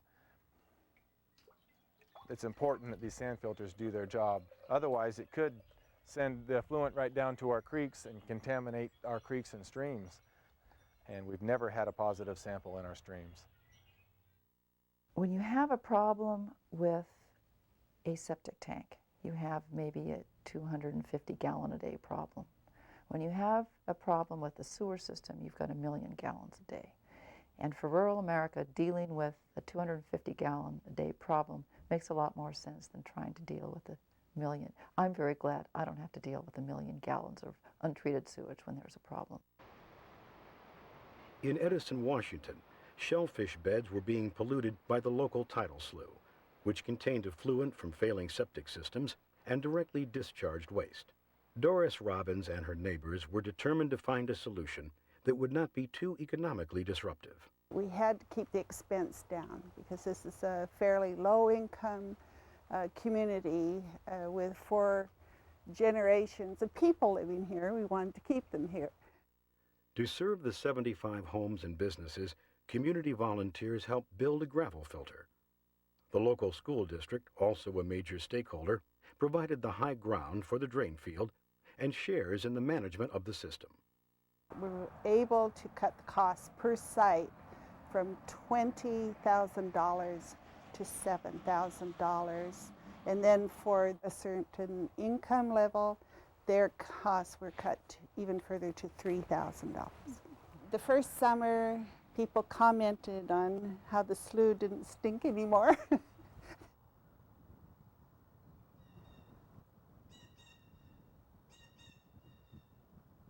In the Midwestern farm village of Klossner, Minnesota, old septic systems were failing. Soil limitations were overcome by installing new mounds and clusters. The nearby hamlet of St. George had similar problems. The community was in a violation threat from the county and from the MPCA, and they realized that they had to do something. And at that point in time, they came to the township to try and get some help with the county and try to find answers. The township planned and enabled a community on-site management system, installing a cluster to serve the 23 homes in the management entity. As to management, people realize when they invest that kind of money nowadays into a septic system, just like you do a car, just like you do a house, you need to protect it, you need to take care of it. They may not know how to take care of it, and that's why we implement management tools that either help them understand so they can do it themselves, or if they don't choose to, someone will do it for them, and therefore they are protected. In the late 1970s, people in Otter Tail County, Minnesota, noticed a decline in the water quality in their lakes. They decided to replace failing septic systems and start an on-site management system. Roland Mann administers the OMS that ensures the proper functioning of over 1,500 on-site systems in the district. Your sludge accumulates, your scum accumulates in your tanks, and they definitely need to be checked. And everybody's system is different. One person, one house can have to be pumped every 2 years, another one might not have to be pumped for every 6 or 7 years. That's what we're finding. And it just all goes back to usage, and the only way to find out is to monitor it, check the tank, see what's in there, see what's coming out of the tank. If you don't, obviously the longevity of the system is going to be curtailed immensely. Water clarity in the lakes had definitely improved. You could go out and you could see the bottom a lot better than you ever could.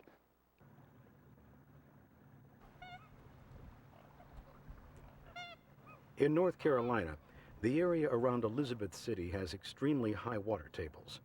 Residents there use septic systems managed by the Albemarle Regional Health Services on-site management entity.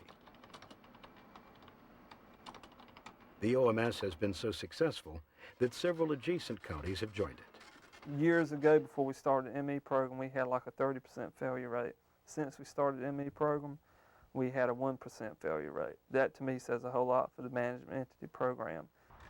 Many who work in Washington, D.C. live in nearby Fairfax County. The county health department's on-site management system, perhaps the first in the country, has overseen septic systems for more than half a century. Among the various management procedures, periodic pump-outs by licensed contractors are required.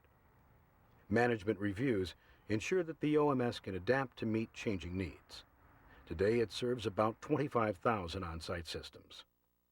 Based on the Clean Water Act of 1972, everyone thought that we were going to have sewers. And so a mindset developed that septic tanks are only temporary. We're going to have sewers. Well, now, today, we recognize clearly that we're not going to have sewers. But that mindset hasn't changed. We've been doing work here at UC Davis on intermittent sand fillers, textile filters, and the quality that you get is superior to what you produce at a wastewater treatment plant. And so, from a treatment standpoint, on-site systems don't have to take a back seat to more conventional facilities. And because we can focus all of our attention on the treatment process, and we don't have to worry about the collection part of the process, it's really a much more cost-effective option than when you look at a central system, especially for suburban or rural areas. Communities of people in rural areas really choose to live there, are proud of their community, and justifiably so, and want to take care of problems themselves. And this is a very, very appropriate way for a community to have a high standard of living with protecting the environment, protect the public health, but still maintain that rural character. Most of our staff has realized that you can't economically sewer all rural areas. In the areas that we have left that need additional, either for public health reasons or water quality reasons, wastewater treatment, this could be a viable option with the management component so that you achieve the desired treatment results and ensure the long-term viability of the systems. In our office, the on-site and decentralized program is one of our key initiatives. That's what we're promoting, is to look at the options, consider decentralized systems where you can get the community involved very early in the process, give them the information that they need to demonstrate that these are viable options. Located in Morgantown, West Virginia, on the campus of West Virginia University, the National Environmental Services Center specializes in providing information and professional expertise in water quality and wastewater issues to interested communities throughout the country. One of our primary areas of focus at the center is to actually move out and to visit with and to assist communities at the local level. Community leaders, local decision makers, and residents of communities across America have a good, clear understanding much of the time about many of the issues that concern them. But they don't necessarily know where to draw on the resources, the expertise, or to receive the technical assistance. And so we here at our center send out into the field experts, draw on that resource, provide products and services and other related and ancillary support to enable communities to define and design their own destinies. A community really only has two choices. If change is inevitable and progress is optional, you can choose to do nothing. If you choose to do nothing, then the destiny of the community is not really in the community's hands. It's in the hands of those people who are creating the change. We have numerous communities around the United States that have been successfully using management entities of some form or another, in some cases for decades. And they have been able to do it successfully. So our job really here is to say, look at what others have done. We'll help you with understanding how others have accomplished this. It's not decision making at levels where you have to be fearful about what the outcome is. It's sorting through the options to design something that's good for your community.